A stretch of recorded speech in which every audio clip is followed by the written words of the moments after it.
Europe దేశాల్లో ఉద్యోగాల పేరుతో భారీ మోసానికి సంబంధించినటువంటి ఉదంతం తాజాగా బయటపడింది. ఆంధ్రాకి సంబంధించినటువంటి మహిళ సౌజన్య ఫ్లయింగ్ బోర్డర్స్ అనే సంస్థ పెట్టి నిరుద్యోగులని నిలువునా మోసం చేసింది.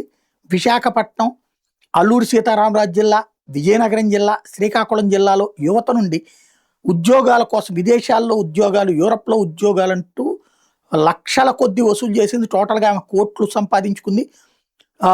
అయితే ఆమె సమాధానం లేకపోవడం, మనిషి కనిపించకపోవడంతో విశాఖ ద్వారకా పోలీసులకు ఫిర్యాదు చేయడంతో ఈ వ్యవహారం వెలుగులోకి వచ్చింది.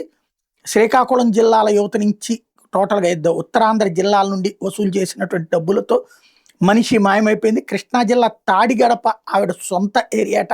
ఇంటికి వెళ్లారు విశాఖ ద్వారకా పోలీసులు. సౌజన్యని అరెస్ట్ చేశారు, విశాఖకి తరలించారు.